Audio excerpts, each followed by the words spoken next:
नमस्कार दोस्तों, विद्या शक्ति एजुकेशन के ऑनलाइन प्लेटफॉर्म पर सभी मित्रों का हार्दिक स्वागत और अभिनंदन है।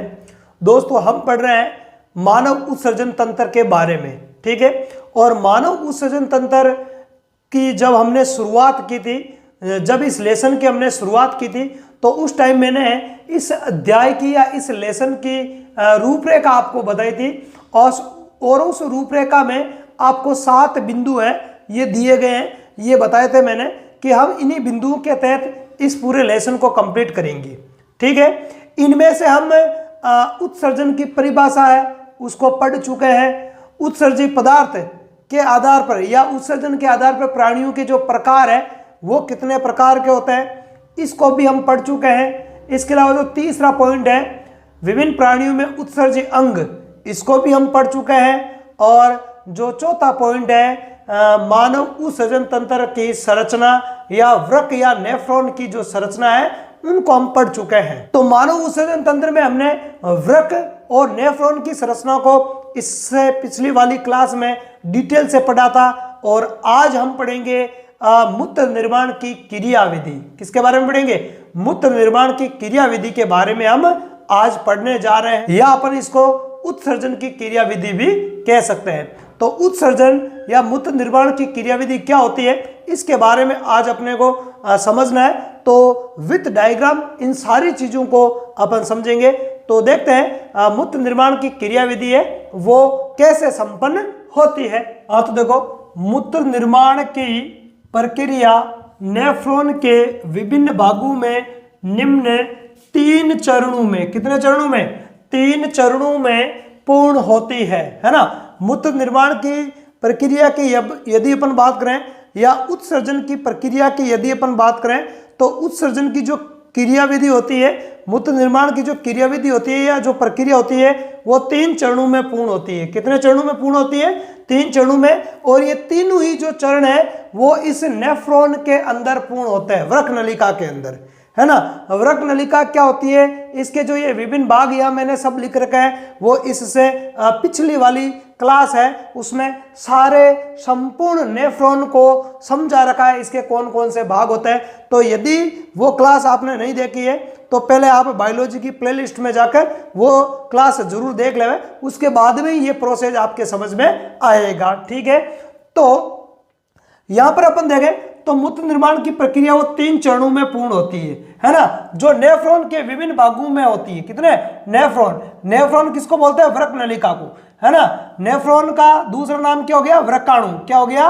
वृक्काणु, या इसको अपन बोलते हैं वृक्क नलिका। क्या बोलते हैं? वृक्क नलिका, ठीक है, वृक्क नलिका। तो मूत्र निर्माण की जो प्रक्रिया होती है वो इस नेफ्रॉन या वृक्काणु, ये पूरा का पूरा नेफ्रॉन है, ठीक है। एक वृक्क में लाखों नेफ्रॉन्स पाए जाते हैं। तो इस वृक्क नलिका के अंदर या इस नेफ्रॉन के अंदर मूत्र निर्माण की प्रक्रिया वो संपन्न होती है, ठीक है। आगे देखो, तो 3 चरणों में ये प्रक्रिया संपन्न होती है। पहला चरण क्या है? पहला चरण है गुच्छीय निस्यंदन या ग्लोमेरुलर निस्यंदन, है ना, गुच्छीय निस्यंदन या ग्लोमेरुलर निस्यंदन। दूसरा चरण है पुनः अवशोषण। और तीसरा चरण है स्तरण या नलिकीय स्तरण भी जिसको अपन कहते हैं। तो इन 3 चरणों के तहत मूत्र निर्माण की जो प्रक्रिया है वो कंप्लीट होती है। और ये तीनों ही चरण इस वृक्क नलिका के इन विभिन्न भागों में संपन्न होती है। जैसे बात करें, ये अभिवाही धमनिका है जिससे यूरिया युक्त रुधिर आता है अंदर, ठीक है। ये ग्लोमेरुलस है, रक्त केशिकाओं का गुच्छा है, ठीक है। ये बोमन संपुट है। ये सारे भाग है वो कल वाले वीडियो में समझा रखा है, पिछली क्लास में समझा रखा है। तो अब वापस नहीं बताऊंगा कि भाई बोमन संपुट क्या है, ग्लोमेरुलस क्या है, समीपस्थ कुंडली नलिका क्या है, इनके बारे में बिल्कुल भी नहीं बताऊंगा। यदि इनके बारे में जानना है तो पिछली क्लास आपको देखनी पड़ेगी, या अपन सीधा मूत्र निर्माण की क्रियाविधि के चरणों को ही पढ़ेंगे, ठीक है। तो ये हिलने का लूप है, ये संग्रह नलिका है ना, ये जो है ये संग्रह नलिका है, ठीक है। ये दूरस्थ कुंडलित नलिका है ना, ये लिखा हुआ दूरस्थ कुंडलित नलिका, ये दूरस्थ कुंडलित नलिका है। ये यू आकार की जो नली दिखाई दे रही है इसको हिलने का लूप कहते हैं। और ये है ये भाग कुंडलित नलिका है। इस कुंडलित नलिका को समीपस्थ कुंडलित नलिका कहते हैं। ये जो रक्त केशिकाओं का जो गुच्छा है इसको अपन ग्लोमेरुलस कहते हैं। और बीच का जो खोखला भाग है, ये जो गुफा है, गुहा है, इस गुहा को बोमन संपुट कहते हैं। और ये है अभिवाही धमनिका। इतना ही बताऊंगा, और डिटेल से जानना है तो पिछली क्लास देखनी है। तो इन 3 चरणों में मूत्र निर्माण की प्रक्रिया वो कंप्लीट होती है। तो इन तीनों चरणों को अब अपन 1 बाय 1 करके एक एक देखते हैं। तो पहला चरण है गुच्छीय निस्यंदन या ग्लोमेरुलर निस्यंदन। तो सबसे पहले चरण की बात करें, गुच्छी के निस्यंदन या ग्लोमेरुलर निस्यंदन की बात करें, तो इस पहले चरण में क्या होता है, इसको देखो, ध्यान से देखो, ठीक है। इस प्रक्रिया में क्या होता है, वृक्क धमनी, है ना, वृक्क धमनी द्वारा अपशिष्ट पदार्थों, है ना, जिसमें यूरिया भी शामिल होता है ना, यूरिया युक्त अपशिष्ट पदार्थों को लगातार रक्त लगातार वृक्क में लाया जाता है ना।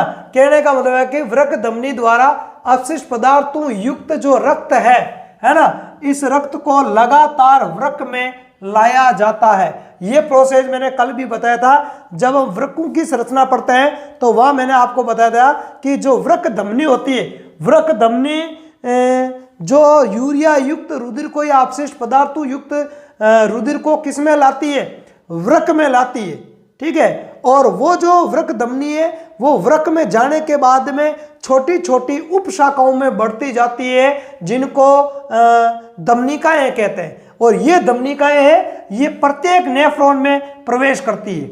नेफ्रॉन का जो बोमन संपुट है उसके अंदर प्रवेश करती है, जिसको अपन बोलते हैं अभिवाही धमनिका। क्या बोलते हैं, अभिवाही धमनिका। तो ये अभिवाही धमनिका है वो इस वृक्क धमनी की ही एक शाखा होती है, क्योंकि प्रत्येक वृक्क में एक वृक्क धमनी प्रवेश करती है अंदर, और नेफ्रॉन होता है लाखों की संख्या में।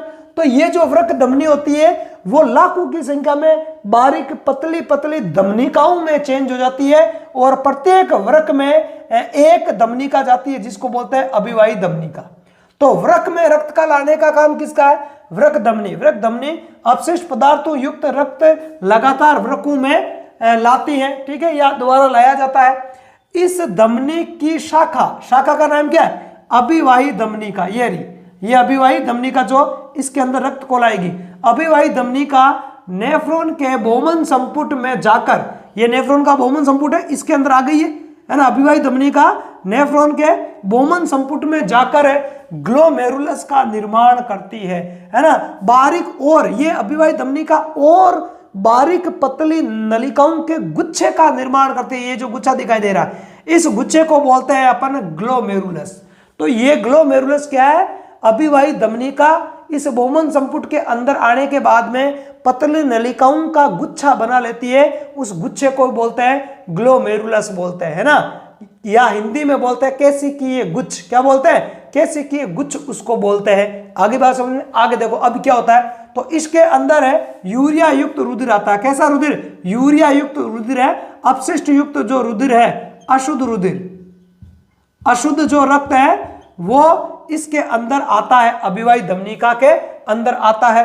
आगे बात करें, देखो आगे क्या है, यहां पर, यहां का बोमन संपुट के अंदर, यहां रक्त का निस्यंदन कार्य पूर्ण होता है। निस्यंदन का मतलब है छनने की प्रक्रिया। निस्यंदन का मतलब क्या होता है, छनने की प्रक्रिया।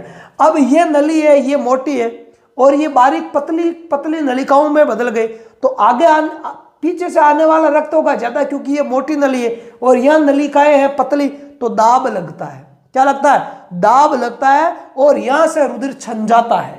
यहां से रुधिर क्या हो जाता है, छन जाता है। इन ग्लोमेरुलस के अंदर जो रक्त आ रहा है उसमें से अपशिष्ट पदार्थ है वो निकलकर इस बोमन संपुट में बाहर आ जाता है। यहाँ ये जो ये खाली स्थान है, इस खाली स्थान में अपशिष्ट पदार्थ आ जाते हैं, ठीक है। इस प्रक्रिया को अपन निस्यंदन या परानिस्यंदन बोलते हैं। निस्यंदन का मतलब होता है रक्त का छनना। ग्लोमेरुलस में जो रक्त आएगा उस रक्त में से जितने भी अपशिष्ट पदार्थ होते हैं वो दाब के कारण उस ग्लोमेरुलस से निकलकर ये जो गुहा है, जिसको अपन कहते हैं बोमन संपुट, इस बोमन संपुट की गुहा के अंदर आ जाते हैं वो सारे अशुद्ध पदार्थ जो तरल के रूप में होते हैं, ठीक है।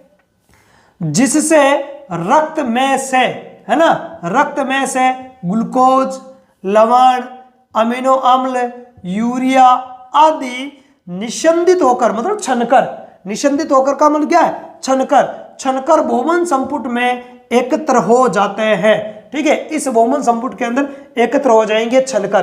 तो यहाँ पे जो अपशिष्ट पदार्थों के साथ साथ ग्लूकोज जैसे उपयोगी पदार्थ भी छनकर बाहर आ जाता है। इस बाहर का मतलब है ग्लोमेरुलस से बाहर निकल जाएंगे और इस गुहा के अंदर आ जाएंगे, इस बहुमन संपुट की गुहा के अंदर आ जाएंगे। बाहर का मतलब क्या हो गया, ग्लोमेरुलस से बाहर निकलकर। आगे देखो, संपुट में एकत्रित हो जाता है जिसे ग्लोमेरुलस निशंदक कहते हैं। जो ये छन्नित पदार्थ है, ये जो छन्नित भाग यहाँ जो इकट्ठा होगा, इस छन्नित पदार्थ को अपन क्या कहेंगे, ग्लोमेरुलस निशंद कहेंगे। क्या कहेंगे, यहाँ पे ये जो छन्नित भाग इकट्ठा हुआ है, इस छन्नित पदार्थ को अपन क्या कह देंगे, इस छन्नित पदार्थ को अपन कहेंगे ग्लोमेरुलस निशंदक। क्या कह देंगे इसको अपन ग्लोमेरुलर निशंदक कह देते हैं। तो इसमें उपयोगी पदार्थ भी होते हैं और अनुपयोगी पदार्थ भी होते हैं। अब ये इस नली से आगे होकर आगे गुजरेगा। ठीक है, आगे देखो, इस प्रक्रिया को परानिशंदन कहते हैं। क्या कहते हैं, परानिशंदन। छनने की जो ये प्रक्रिया है ना, ग्लोमेरुलस के द्वारा रक्त के छनने की जो ये प्रक्रिया है, इस प्रक्रिया को परानिशंदन कहते हैं। क्या कहते हैं, परानिशंदन कहा जाता है। आगे देखो, आगे क्या है, आगे एक नोट लिखा है। नोट क्या है, प्रति मिनट लगभग 1000 से 1200 ml, कितना, 1000 से 1200 ml रक्त का निशंदन कार्य पूर्ण होता है। मतलब 1 मिनट में 1000 ml, है ना, लगभग 1 लीटर से ज्यादा जो निशंदन है वो पूर्ण होता है। मतलब छनने की प्रक्रिया पूर्ण होती है, 1 लीटर से भी ज्यादा रक्त को छान दिया जाता है। 1 मिनट में 1 लीटर से भी अधिक रक्त को छान दिया जाता है ग्लोमेरुलस के द्वारा। तो ये प्रक्रिया कहलाती है आपके पहला चरण, या जिसको अपन बोलते हैं गुच्छे के निशंदन या ग्लोमेरुलर निशंदन की प्रक्रिया के नाम से जानते हैं। मतलब छनने की प्रक्रिया, ग्लोमेरुलस के द्वारा रक्त के छनने की प्रक्रिया को क्या कहते हैं, ग्लोमेरुलर निशंदन प्रक्रिया के नाम से जानते हैं। अब ये निशंदक पदार्थ इसके अंदर आ गया। ठीक है, अब अगले चरण, दूसरे चरण की अपन बात करते हैं। दूसरा चरण है पुनः अवशोषण। तो पुनः अवशोषण का चरण क्या होता है उसको अपने को देखना है। तो अभी पहले चरण में निशंदन की प्रक्रिया हो रही थी, जिसको अपन परानिशंदन कहते हैं। परानिशंदन में क्या होता है, जब ये अशुद्ध रक्त इसमें आता है ग्लोमेरुलस में, तो छनकर इस बहुमन संपुट के अंदर आ जाता है अपशिष्ट पदार्थ, जैसे कि बात करें ग्लूकोज वगैरह, अमीनो अम्ल वगैरह है, इस प्रकार के उपयोगी पदार्थ है वो भी इसके अंदर आ जाता है। यूरिया इसके साथ साथ है ना, यूरिया और अपशिष्ट पदार्थों के साथ साथ उपयोगी पदार्थ भी इसके अंदर आ जाता है। अब ये जो निशंदक है, जो छन्नित पदार्थ है, इस छन्नित पदार्थ को अपन क्या बोलेंगे, छन्नित पदार्थ को अपन बोलेंगे निशंदक। क्या बोलेंगे, निशंदक बोलेंगे, है ना। ये जो निशंदक है, निशंदक, ये जो निशंदक है वो आगे इस वृक्क नलिका के विभिन्न भागों में गुजरता है ना, विभिन्न भागों में गुजरता है। तो विभिन्न भागों से जब गुजरता है तो रक्त में, अभी मैंने आपको बताया था कि जब निशंदन की प्रक्रिया होती है तो उपयोगी पदार्थ भी उस निशंदक में आ जाता है। अब यदि सोचो उपयोगी पदार्थ मूत्र के साथ शरीर से बाहर निकल जाएंगे तो शरीर को भारी मात्रा में हानि होगी। भाई ग्लूकोज है, ग्लूकोज से शरीर को एनर्जी मिलती है। अमीनो अम्ल प्रोटीन निर्माण में भाग लेते हैं और प्रोटीन संरचनात्मक घटक होता है भोजन का, है ना। प्रोटीन हर संभव शरीर के लिए उपयोगी होता है। तो और प्रोटीन बनता है अमीनो अम्लों से, तो अमीनो अम्ल है, ग्लूकोज है, इस प्रकार के उपयोगी पदार्थ भी यदि मूत्र के साथ बाहर निकल जाएंगे तो इससे तो शरीर को क्या होगी, भारी मात्रा में हानि होगी। तो जब ये निशंदक पदार्थ इस वृक्क नलिका के विभिन्न भाग, जैसे ये भाग है समीपस्थ कुंडलित नलिका, क्या है, समीपस्थ कुंडलित नलिका। फिर ये आगे आपके यू आकार का जो भाग है, हेयर पिन के आकार का, है ना, हेयर पिन के आकार का या यू आकार का जो भाग है इसको बोलते हैं हेलने का लूप। किसका, हेलने का लूप। और आगे ये जो कुंडलित भाग है इसको कहते हैं दूरस्थ कुंडलित नलिका। और ये दूरस्थ कुंडलित नलिका किस में खुलती है, संग्रह नलिका में खुलती है। किस में खुलती है, संग्रह नलिका में खुलती है। तो ये पूरी यहां से यहां तक ये संग्रह नलिका है। तो ये जब निशंदक पदार्थ इस वृक्क नलिका के विभिन्न भागों से होता हुआ गुजरेगा तो इसमें जो उपयोगी पदार्थ है उनको वापस ऑब्जर्व कर लिया जाएगा, उनको वापस अवशोषित कर लिया जाएगा ताकि वो मूत्र के साथ बाहर नहीं निकले, नहीं तो शरीर को इन पदार्थों की क्या हो जाएगी, शरीर में कमी हो जाएगी। ठीक है, उसी को बोलते हैं पुनः अवशोषण। उसी को क्या बोलते हैं, पुनः अवशोषण बोलते हैं। तो इसको देखते हैं, देखो ग्लोमेरुलर निस्यंदक वृक्क नलिका के विभिन्न भागों से गुजरता है ना। ग्लोमेरुलर निस्यंदक जो ये छनित पदार्थ है इसको क्या बोलते हैं, ग्लोमेरुलर निस्यंदक बोलते हैं। तो ये निस्यंदक वृक्क नलिका के विभिन्न भागों से गुजरता है। इस दौरान जब ये गुजरता है तो इस दौरान वृक्क नलिका की दीवार है ना, वृक्क नलिका की दीवार, जो ये वृक्क नलिका है इसकी जो ये बॉर्डर है ना, ये दीवार, ये जो दीवार है, इधर वाली दीवार ये हो गई भाई, नली है तो ये दीवार हो गई, और इधर ये वाली दीवार हो गई। तो इसकी जो ये दीवार होती है, ये जो दीवार होती है, इस दीवार में घनाकार उपकला कोशिकाएं पाई जाती है ना। तो इस दीवार की घनाकार उपकला कोशिकाएं निस्यंदक में से, निस्यंदक का मतलब जो छना हुआ जो पदार्थ है उसको कह रहे है ना, उस छने हुए पदार्थ में से, निस्यंदक में से उपयोगी पदार्थों जैसे कि ग्लूकोज का पूर्ण रूप से अवशोषण कर लिया जाता है, अमीनो अम्ल आदि का पुनः अवशोषण कर लिया जाता है।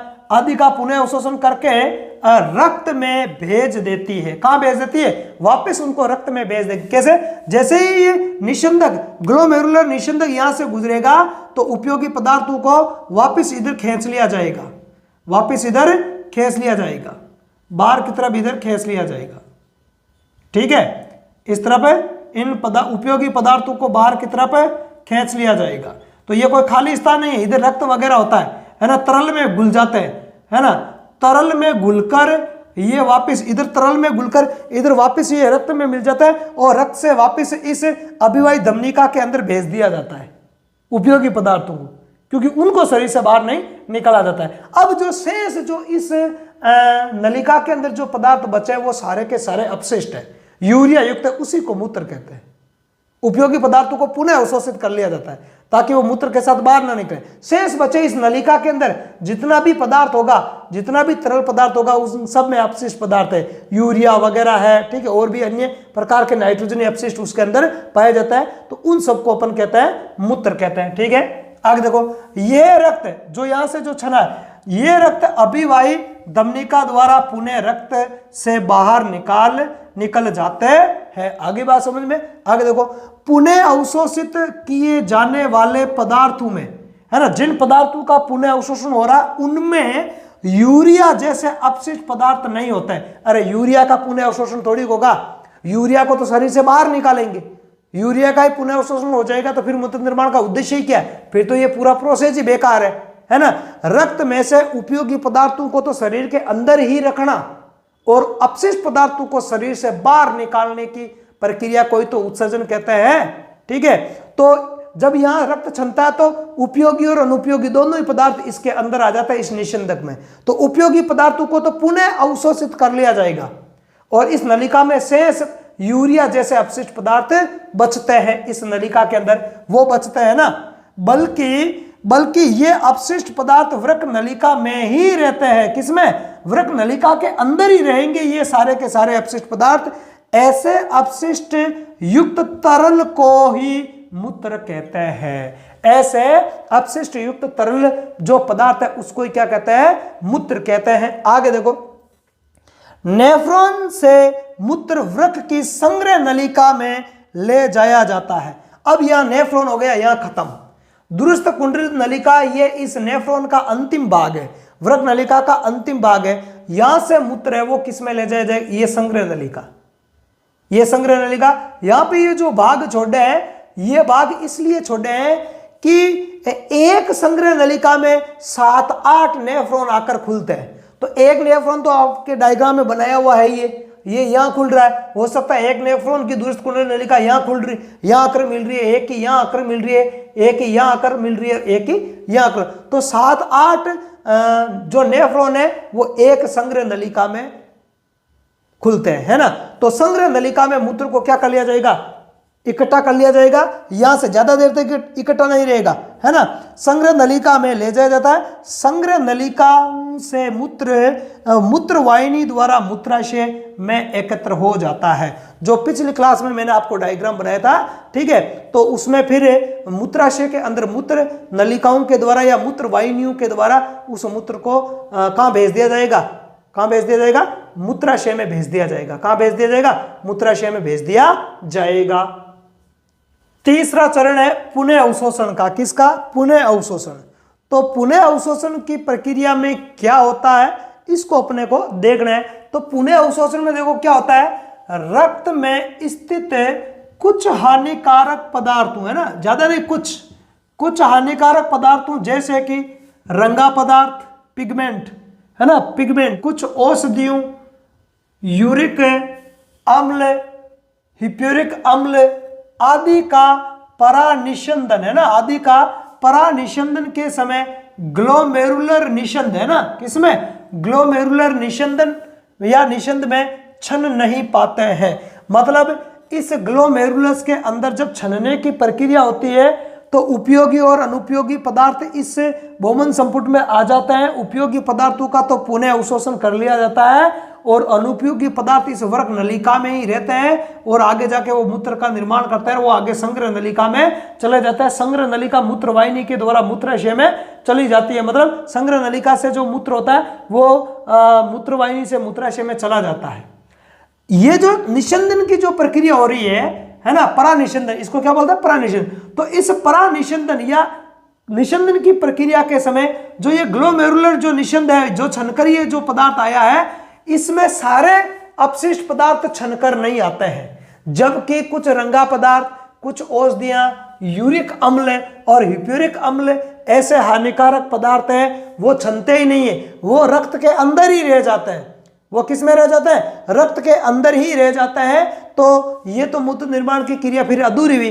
भाई अपशिष्ट पदार्थों को छानना है और सारे अपशिष्ट पदार्थ अलग हुए ही नहीं रक्त से, तो फिर ये कैसे परानिषंदन की प्रक्रिया है ना, तो वो तो वापस रक्त में मिल जाएंगे। इसलिए क्या किया जाता है, उन पदार्थों को बाहर निकालने का एक दूसरा तरीका काम में लेते हैं। उस तरीके को ही स्त्रवण कहता है। क्या कहता है, या नलिकीय स्त्रवण कहता है। ठीक है, अब इसमें करते क्या, देखो इन पदार्थों को एक तो हेलने का लूप, हेलने लूप, ये रहा हेलने लूप, ये हेलने लूप, ये हेलने लूप समीपस्थ एवं दूरस्थ कुंडलित नलिकाओं, समीपस्थ कुंडलित नलिका और ये रही दूरस्थ कुंडलित नलिकाओं की उपकला कोशिकाओं द्वारा, है ना, समीपस्थ कुंडलित नलिका, हेलने लूप और दूरस्थ कुंडलित नलिका की जो ये भित्ति है, इस भित्ति की जो ये उपकला कोशिकाएं होती है इसके अंदर, उन उपकला कोशिकाओं द्वारा सक्रिय अभिगमन द्वारा, किसके द्वारा, सक्रिय अभिगमन का मतलब है कि यहां पर एटीपी खर्च होती है। क्या खर्च करनी पड़ती है, कोशिका को अपनी खुद की ऊर्जा खर्च करनी पड़ेगी। सक्रिय अभिगमन द्वारा वृक्क नलिका या नेफ्रॉन की गुहा में मुक्त कर दिए जाते हैं। ऊर्जा खर्च करके जबरदस्ती इनको ठूंस दिया जाता है कि नहीं, तुम तो अपशिष्ट पदार्थ हो, तुम तो शरीर के लिए क्या हो, गंदे पदार्थ हो, तुम्हें तो रक्त में रहना ही नहीं है, तुम यहां नहीं छने तो क्या हुआ, हम तुम्हें धक्का मार कर भेजेंगे। यहां छनने की प्रक्रिया में, परानिषंदन की प्रक्रिया में अलग नहीं हुए तो क्या हुआ, हम तुम्हें धक्का मार कर बाहर निकालेंगे। तो सक्रिय अभिगमन में जो उपकला कोशिकाएं होती है वो अपनी ऊर्जा खर्च करके इन अपशिष्ट पदार्थों को जबरदस्ती इस वृक्क नलिका में ठूंस देती है, अंदर डाल देती है ना, इनके अंदर डाल देती है, इनके अंदर डाल देती है ताकि वो मूत्र में मिल जाए। ठीक है, यही प्रक्रिया क्या कहलाती है, इस प्रक्रिया को ही नलिकीय स्त्रवण या स्त्रवण कहा जाता है, क्योंकि नलिका के अंदर छोड़ा जाता है, वृक्क नलिका के अंदर छोड़ दिया जाता है उन अपशिष्ट पदार्थों को, तो इसी को कहा जाता है नलिकीय स्त्रवण। तो यहाँ पे जो ये रक्त रहता है आसपास में, ध्यान रखना, चारों ओर जो रक्त रहता है वो रक्त इन पदार्थों को इनके अंदर डाल देता है जबरदस्ती, ऊर्जा खर्च करके अंदर डाल देता है। इसी को अपन नलिकीय स्त्रवण कहते हैं। इसी को क्या कहते हैं, इसी को नलिकीय स्त्रवण के नाम से जाना जाता है। तो ये थी उत्सर्जन की क्रियाविधि या मूत्र निर्माण की क्रियाविधि के 3 प्रमुख चरण। तो मूत्र निर्माण की प्रक्रिया है वो यहाँ खत्म हो जाती है। अब अपन देखते हैं मूत्र विसर्जन प्रक्रिया का नियमन कैसे होता है ना, या जो उत्सर्जन की जो ये प्रक्रिया है, मूत्र को बाहर निकालने की जो प्रक्रिया है, इसका नियमन कैसे होता है। भाई संग्रह नलिका में मूत्र इकट्ठा हो गया। संग्रह नलिकाएं मूत्रवाहिनियों, संग्रह नलिकाएं किसमें खुलती है? मूत्रवाहिनी में, और मूत्रवाहिनी फिर कहाँ चली जाती है? मूत्राशय में। तो सारा मूत्र है वो मूत्राशय में इकट्ठा होता रहता है, जब तक हमारी इच्छा नहीं होती है तब तक उसको बाहर नहीं निकाला जाता है। तो उस प्रक्रिया का नियमन कैसे होता है, तो उसको अपन देख लेते हैं। तो मूत्र विसर्जन या उत्सर्जन प्रक्रिया का नियमन है वो किस प्रकार से होता है, इसको अपन देखते हैं। देखो यहां पर मैंने फिर से एक बार डायग्राम ले लिया है उत्सर्जन तंत्र का, जिसमें दाएं और बायां दो वृक्क दिखाए गए।